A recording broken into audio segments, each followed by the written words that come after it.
Hello, everyone, and welcome back to another episode of the RP podcast. My name's Connor, and I'm joined today by Steve.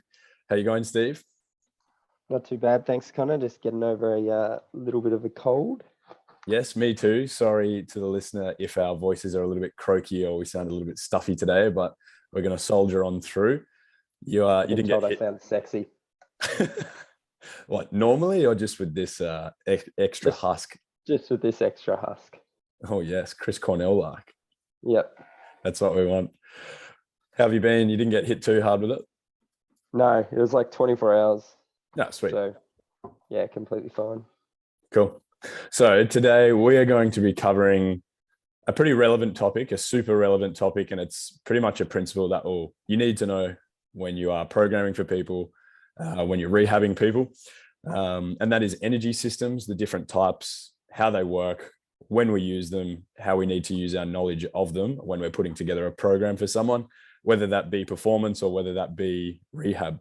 So yeah, hopefully we can make it pretty interesting and make it relevant for people that you're going to see, whether in really acute phases or whether someone's like really far down the track in terms of rehab or strength and conditioning. So yeah, first thing would be, we've got three energy systems in our body. First one we're going to talk about is the aerobic system.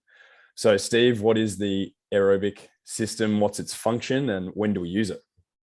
Cool, thanks, mate. So the aerobic system, well, we're going in like aerobic. When you're thinking that, you're thinking air. So oxygen, I guess, is what we're using in the mitochondria of the cell. So, you know, the old mitochondria is the powerhouse of the cell. So the mitochondria utilizing oxygen from our environment, from our respiration to create the energy. It's the highest yield, I guess, is the amount of energy that we get per kind of molecule of ATP, and that little ATP and oxygen kind of interaction there. And it's used in kind of very low to moderate energetically demanding tasks. The one thing that we have to remember here, though, is that all of these three energy systems that we're going to talk about are kind of always being used to some extent in any cellular process, or in most cellular processes in most cells, but there'll be kind of a determination of which one ratio is more prevalent depending on the task that we're doing and the energetic demands of that task. Mm-hmm. Yep. All right. So if we're going to talk about the aerobic using the air, so we've got the air, what is the other fuel we need to make energy in this system? So we've gone through, I just said that ATP stuff before that we were talking about. So the old adenosine triphosphate. So basically that there being the energy currency. When we got the mitochondria doing its little job there with the oxygen moving in, that creates the energy that's required. That's about the best I got there. Yep. For you. Cool. So does this use like anything else, like muscle, like glycogen, or does it use like proteins or fats or anything like that to help work it along? Mostly this is driven by like fat metabolism. So usually it's when you do like a test that sees like, or that determines how much energy or I guess, or what energy storages you are using in your body to drive this metabolism. You usually find that the respiratory quotient for this, which is a fancy way of kind of saying how much kind of fat's being metabolized as to how much kind of carbohydrates is being metabolized, leans more in the direction of fat being metabolized when we're more aerobically working there. Whereas when we're getting more into the like glycolytic processes, that's when we start to use more of our sugars, our glycogen stores. Yep. Carbohydrates. Cool. So say we start exercise, how long does it take for this energy system to become the one that's used the most, the one that provides us with the most energy? So I think even a better question here is like at what intensities, I guess. So you're looking like with this, I guess the time is going to be dictated to by the intensity at which you're going, because you're not going to be able to, go at 180% of your MAS or VO2 max for, 80 minutes. So this is all going to be like interrelated, the intensity and the time. So things that working in sub aerobic threshold is usually about that 80% of your maximal aerobic speed, or around about kind of 75-80% of your VO2 max, which is just the maximal amount of oxygen consumption that you can provide, being the main utilized energy system. So those efforts there can last for, as long as basically you have the fuel substrates, mostly the fat, to continue the metabolic processes to happen, and that as long as your aerobic or cardiovascular system is efficient enough to be able to clear the byproducts of the cellular products of the cellular metabolism quick enough that it's not building up and then creating peripheral fatigue, which is then going to make you go into those other energy systems. So usually this is things that, are lasting anywhere from minutes to even hours. Mm-hmm. And in our daily life, as we're just walking around kind of thing. Yeah, cool. So if you're sitting on the couch, this is the energy system that's providing you with all your energy. That's right. 3 sets of 10, sit on the couch and Netflix and chill. Netflix and chill might use a little bit more energy, I reckon. Well, that's true. That's true. We might be getting into some 10-second efforts and creatine phosphate. Yeah, right. All right. I was thinking more horror movie, but Cool. See where we went there. Yeah. Good. Okay. So essentially we've done our bit of exercise. I don't know how long it's last for. Let's just say we did it for 30 minutes. We used predominantly this energy system. Did we get any waste products from that? Like, how long does it take us to recover? What do we have to recover from after having used this energy system? So again, this energy system being the one that we're predominantly kind of going with, recovery, it depends on, again, the intensity of the effort. But if you've gone for 30 minutes and you were going at kind of a maximal rate by the end of that, you will have got to some cellular rate limiters where you will have started to use the other energy systems more, and then you would be having to kind of get your heart rate or whatnot back down to, and which usually like a minute or two, you could get it back down to the point where your aerobic system's caught up enough that it could kind of go again at a submaximal level. But if you're really just chilling in the aerobic energy system and you're not really driving into those other ones, well then, provided you actually have the fuel sources available for it, you can kind of keep going for, that's why people can do these like super ultra marathons and those type of things. But then they also need to have those big like food loading events pre and post, those type of events, which then they get a lot of other, muscle damage and those type of things from those events, which have to recover, which all our recovery uses our aerobic system anyway. So that's a hard one to answer in the fact of like, how long will it take for the aerobic system recover from aerobic effort? Because it's all dependent on, the length of time of that aerobic effort, and if that aerobic effort got hard enough that you are building up the byproducts from some of those other energy systems. Yeah, I suppose if you kind of bring it back to the stress recovery adaptation kind of curve, depending on how much effort you've put in relative to yourself, that's gonna be how long it takes you to kind of recover. If you're used to doing something all the time, you're probably going to recover quicker because it's not disrupting homeostasis. But if you're doing something out of the ordinary that's lasting a long time, then it might take you a bit longer to recover, say like a super ultra marathon or something like that. And usually these, like from the aerobic system and the cardiovascular system's perspective of like the homeostatic kind of stress recovery relationships or stress recovery adaptation relationships or envelope of function, those systems themselves are usually not the rate limiter in them being able to go again. Usually it's the muscular, the musculoskeletal system's ability to go again, which your cardiovascular system is driving that whole recovery your aerobic energy system is driving that whole recovery process. So all of your muscle rebuilding, all those anabolic processes are occurring at just regular baseline respiration as well. Mm-hmm. So I think that's probably a good point to summarize all of the aerobic. So essentially, the aerobic system uses air, so you need oxygen to utilize it. It's the one we use predominantly at rest. It's the one that we can comfortably use for the longest. It's the one that also helps drive recovery and things like that. So that's going to be important, keeping those things in mind for when you're putting together programs and things like that.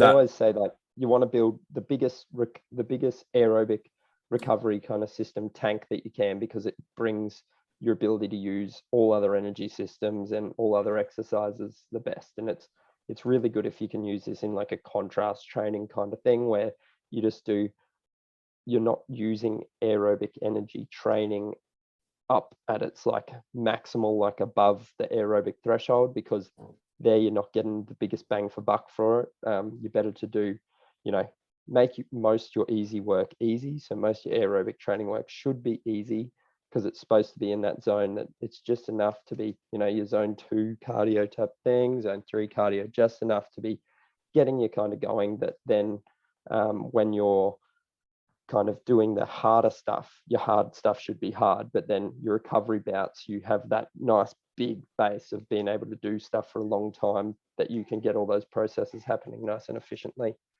Cool. So that leads us pretty well into the next kind of system, which you would use at a higher intensity.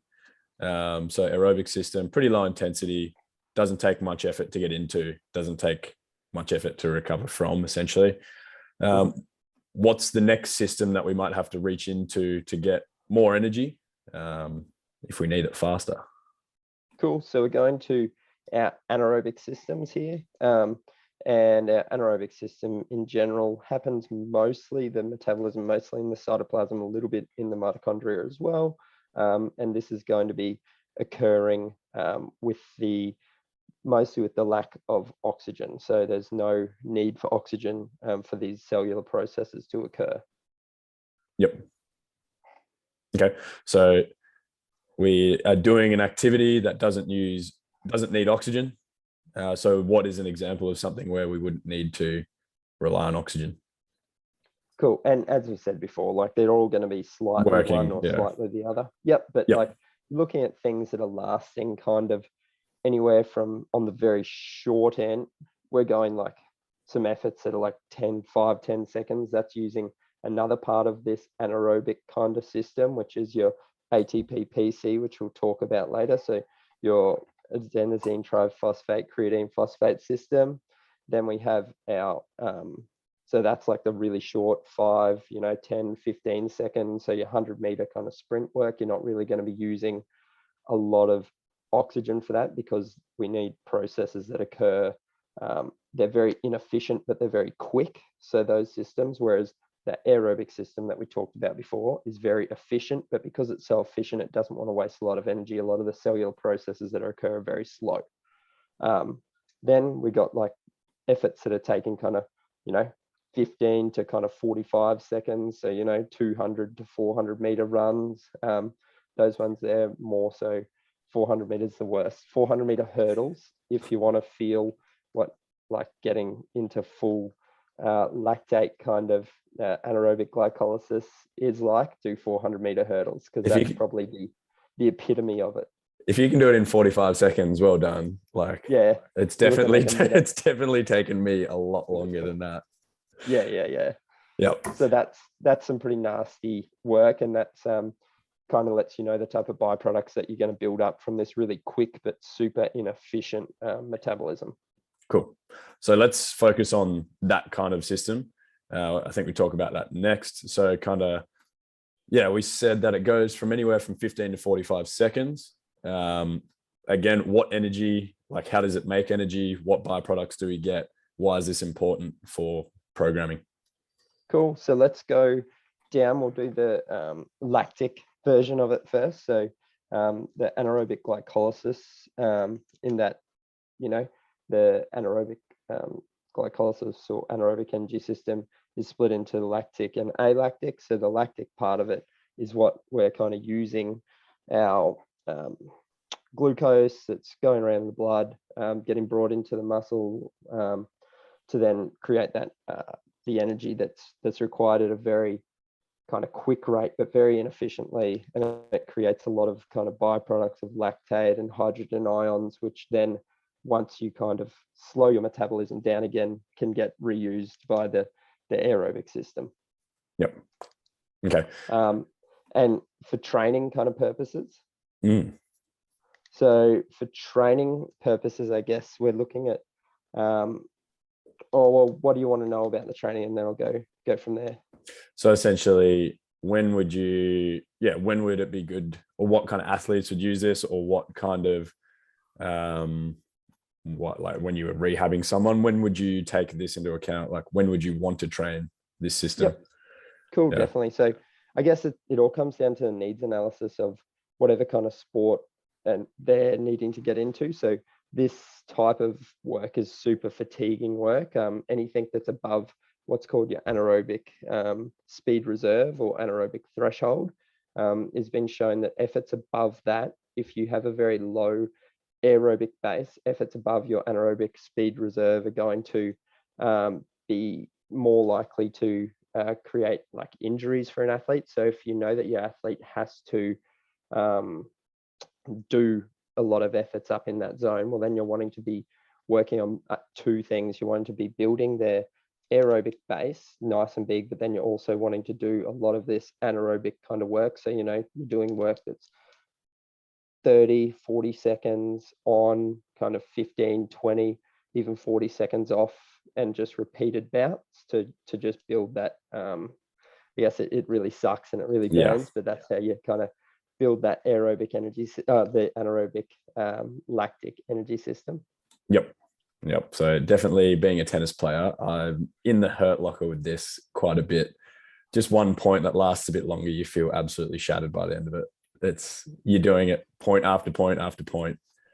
That was the one thing I wanted to bring up actually with all of these systems. Like, you know, we have 3 systems, but realistically, I almost class it as 6 because each system has both a capacity, which is just its long, slow ability to kind of go, or ability to kind of repeated go, and then power, which is its ability, what is its maximal kind of point that it can produce the most amount of energy that it's going to be the predominant energy system. So for our aerobic stuff, capacity was what I was talking about, building kind of underneath that aerobic threshold, but aerobic power work is when we're working kind of at 100% of our VO2 max or our MAS, our maximal aerobic speed, and then, or even a little bit above, but just having recovery in between. And same with our lactate work that we were just talking about there. We can have lactate capacity work, which is kind of, you're doing 45 seconds on, but then giving them a whole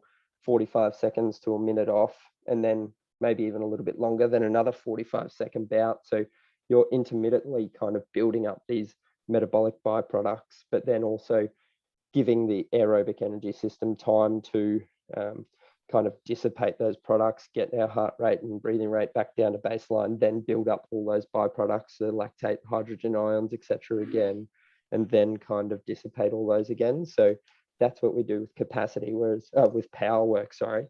But with our capacity work, that's when we're kind of doing these maybe 45-second bouts, building up a lot of lactate, 15 seconds, so you could just get a small bit of time to kind of reduce it, but then go again for another 45 seconds. And this is where we see, if we do like blood tests and everything, we see like big lactate, high levels of like 13 millimoles or more. And this is where we really can kind of make athletes robust if they are requiring that type of work, where they're like, I work with squash players, they have 9-second bouts in between in between points, so they have to work really hard. They get 9 seconds rest, they got to work hard again. So as part of their rehab, I have to make sure that I'm putting in stuff that's specific to that as well.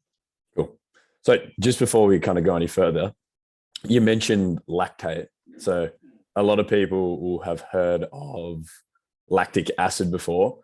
is this lactate and this lactic acid the same thing? Like people, when they're working hard, they're like, dude, my muscles are killing me. Like I can feel the lactic acid. Is that, is that what's going on? I let it pass. Yeah. But yeah, it's not, they're two separate things. And the burn that we are feeling in our muscles is more from hydrogen ions, so proton that's kind of floating around as a byproduct of some of that metabolism. What happens is actually we get lactate building up, but then we shuttle it off into our aerobic energy system through something called pyruvate, and that goes down all these other cool little processes in the electron transport chain. And yes, that goes off to help create energy to help us recover. So that lactic acid itself isn't the thing that's kind of causing that burn, and isn't a bad, lactate isn't a bad thing. It's actually helping you recover to get energy to go again. Yep. Cool. Thought we'd just clear that, definitely. Yep. And I thought now as well, because we might be losing some physios out there who'd be like, well, this is really important for coaches or whatnot. But I was saying to you just off air with podcasts, like this type of stuff is actually really important as well in our really, say, acute like cardiac rehab, or in our like chronic kind of cardiac and interstitial lung diseases, where you got something like if someone has left ventricular heart failure and they got really bad ejection fraction and they're unable to supply their muscles with the oxygen that's required, well, they're going to go very quickly into when you're doing a bout of exercise, they're going to go very quickly into anaerobic glycolysis as a way to provide their energy. So you got to think they're going to be feeling, you might be putting them through what you think is a 6-minute walk test, or some continued zone 1 cardio, but they're kind of going to be feeling like they're burning, like they're running 400-meter hurdles, and you're not going to be knowing why they're wanting to be stopping exercise. So sometimes in these populations, it might be more useful to do this type of training, this more interval, high intensity, moderate intensity interval training. And it's been studied pretty extensively in these type of groups to be beneficial. Yeah. So essentially what you're saying there is that because they can't deliver oxygen very well because their heart's failing them, essentially, the oxygen doesn't get distributed well, and the aerobic system that we use mostly isn't able to kick in. So they rely on their anaerobic systems. That's why they get that burn.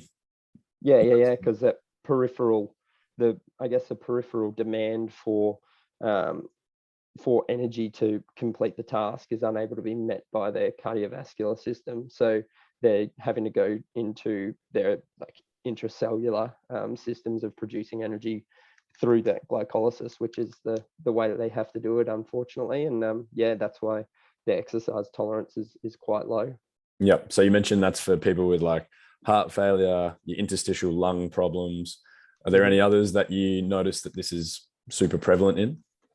They were the two biggest ones. Like one of those gave me a 5 in my, I think a 5 is the best you get in your APP, isn't it? In your clinical placements? 4 maybe. 4, I can't remember. Yeah. There was I picked up some guy, I was like, I reckon that guy's got like some really bad heart failure, because like he was just doing exercise. I was like, it just seems to me he was just responding like he was doing 400 hurdles and we were just walking down a corridor. And so I changed his programming to being interval style programming, and lo and behold, he had one of the lowest ejection fractions I'd ever seen. When I actually finally got his paperwork, it was, I can't remember, it was shocking. I think it was like in the below 20, something like that. Yeah, right. So ejection fraction is just the amount of blood that gets pumped out of the left ventricle with every beat, isn't it? Yep. Cool. So if he's not being able to pump any blood out, he's not getting air in the blood anywhere. So he's 20%. It was something shocking, 20% of normal. Yes. So it was almost just like his like walking around was too high. Like I remember it was during a 6-minute walk test or something, and he was sitting down like every 10 meters, just like almost screaming that his legs were burning. And I was just like, I reckon this guy's got something not too good going on. Yeah, well, good pickup. Well done. Thank you. So good example of when you need to know your energy systems. That's right, exactly. Could get you 5s or 6s or whatever. To get you 7s, HDs all the way. Yeah. So I think we can probably summarize them all a little bit at the end, but before we do, maybe touch on the third system. Yep. Yep. So the alactic. So beforehand in the anaerobic glycolysis, we had like lactic system, which we just discussed. So alactic just means that lactate, hydrogen ions aren't the byproduct here. This happens even quicker again and produces, I guess, the most inefficient but quickest energy. So really, it's just intracellular ATP and creatine phosphate that's kind of sitting around there. And basically, when you're asking mostly your fast twitch muscles to do high explosive work like sprint, jump, lift something really heavy, any efforts that are lasting kind of 5 to 15 seconds, this is mostly where your energy is going to be coming from. And again, we can use these systems and train these systems in a capacity and in a power format. So if we're doing power, we might be doing repeated 30-meter sprints with like 2 minutes rest, 3 minutes rest, something like that, because you want your aerobic energy system to have fully replenished. So you don't actually store lots of ATP or creatine phosphate in your cells at any one time, because they're really big molecules. They weigh a lot, so they can't kind of just be in and hanging around in your cells. So, but what happens, you use them very quickly, and then your body kind of goes and replenishes them back into the cells that they, have been utilized from, is the very 10,000 foot view of it without going into all of our biochemistry and whatnot. So, so that's the first way to use it in capacity, is that you kind of use it and then you wait for it all to fully, power, you wait for it all to fully get replenished, which is, 1 is to 6 kind of work is to rest at a minimum, 1 is to 10, 2 minutes, 3 minutes, something like that to rest in between. Whereas if we're doing capacity work, you might be, do a 10-second effort, but have, 30, 40 seconds off. So you're only partially replenishing those cells, but then you're going to have to go again. So the idea there is the adaptation is hopefully you're becoming more efficient at being able to replenish those kind of molecules back into the cell. Cool. And that's the aerobic system that replenishes everything. Yeah. So that probably explains why powerlifters will do 1 lift and then go sit down for 5 minutes. Yes, exactly. Yep. But that also explains why a fitter powerlifter goes and does that 1 lift and then can sit down for 2 minutes and do it. Yep. Cool. Because powerlifters get a lot of flack for sitting around not doing much. Oh, he just did 1 rep and then he went and sat down. It's like, well, yeah, it's being smart. Yeah, that's right. And the energetic demands of that 1 rep is probably a lot. Yeah, for sure. If it's like a 1 RM or like a RP8 or something, like, it's going to be tough. And then so people bag powerlifters out for doing that. And then they think they're a champ when they go and just flog themselves in like a HIIT session as hard as they can, no rest every day of the week. And they wonder why they don't get any fitter.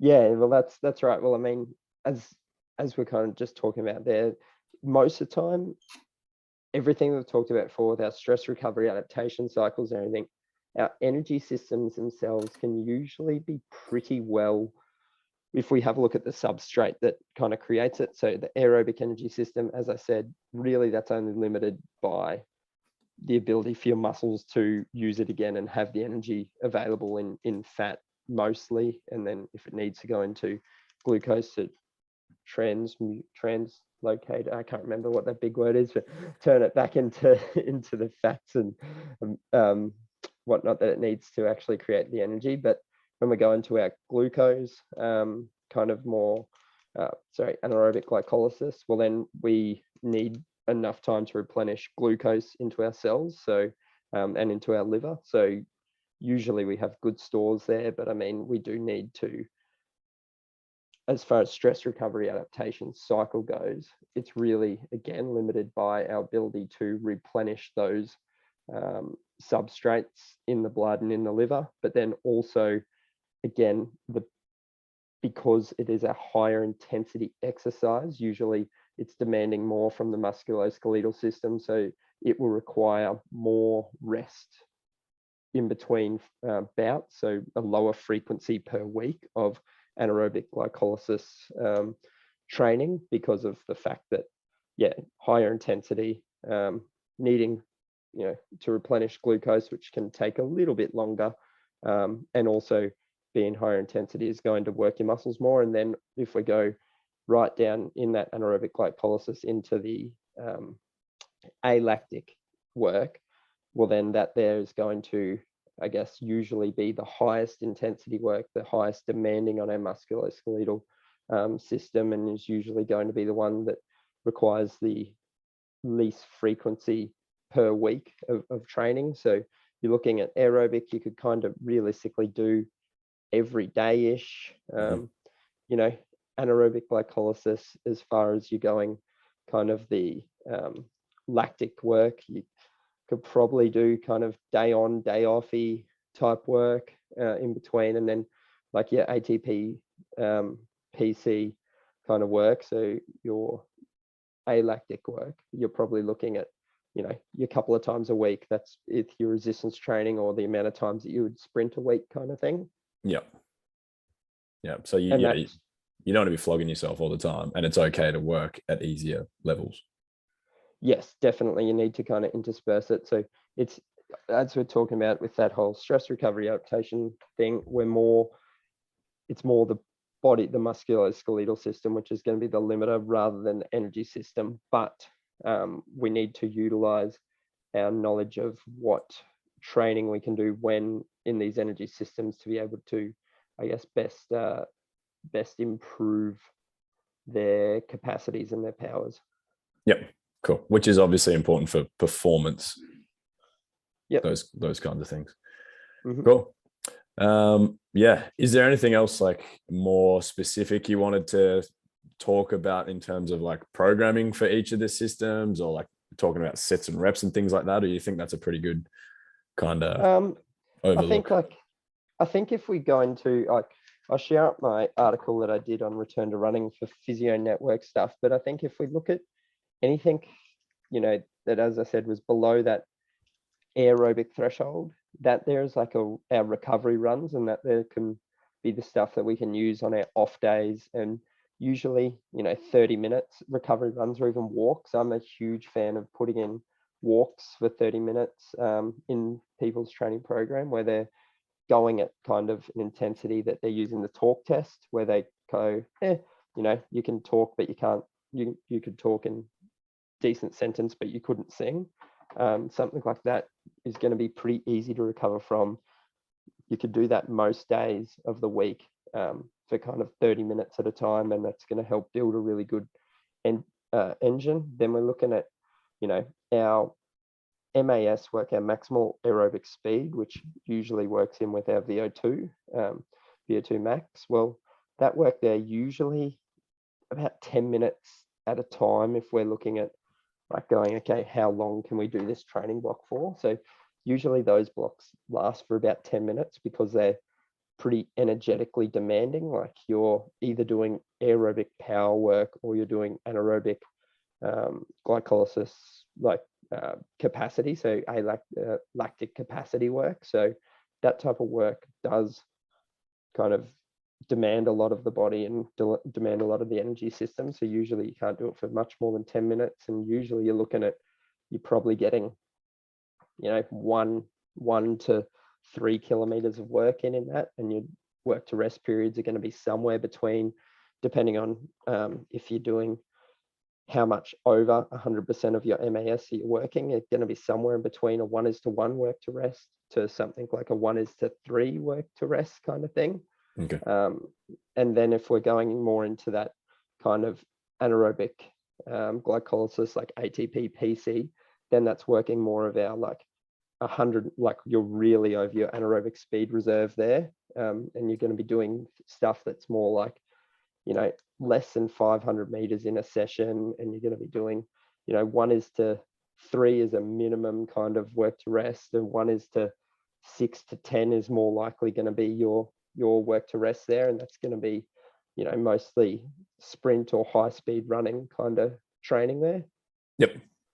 Cool. Does that help give some volumes and some intensities and all that stuff?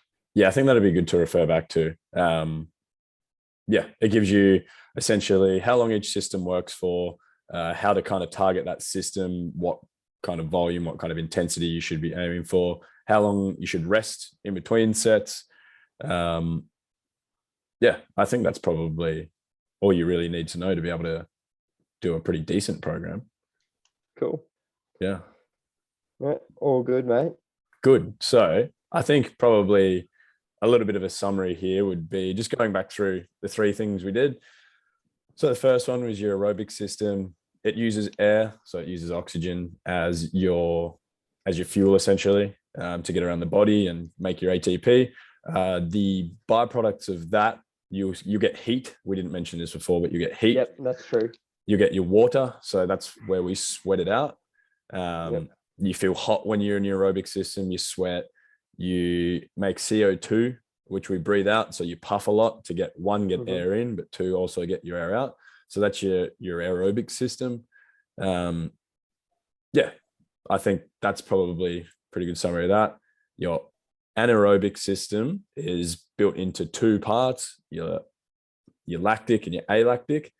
Your lactic using glycogen, or like essentially sugar stored in your muscles, breaks that down, makes a lot of energy. You get the byproduct of like your pyruvate and your hydrogen ions. So that's your muscle burn and your lactic acid, in quotation marks, that gets picked up later on by the aerobic system that can be used for energy later on.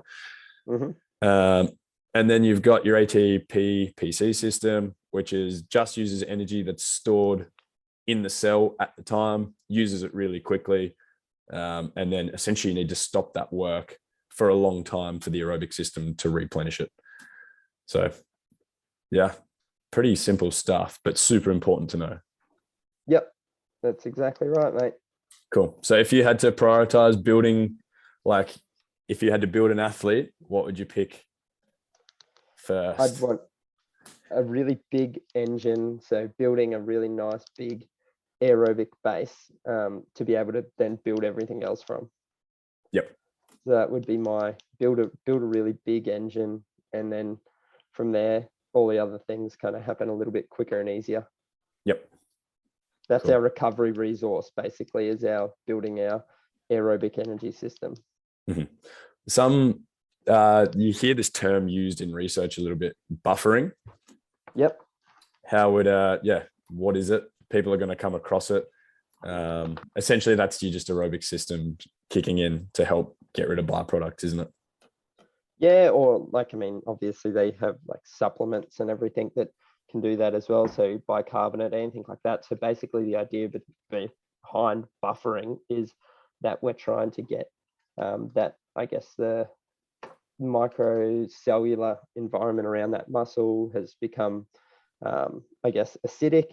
And what we're wanting to do is kind of buffer that by, those hydrogen ions make things acidic in there. So we're trying to buffer it through products, say like bicarbonate, etc., which are basic, that or through respiration, which can also blow off CO2, which CO2 is acidic, and that then helps buffer things out like that. So that's what we're usually meaning by buffering, to try to bring the cellular environment back down to a normal pH level.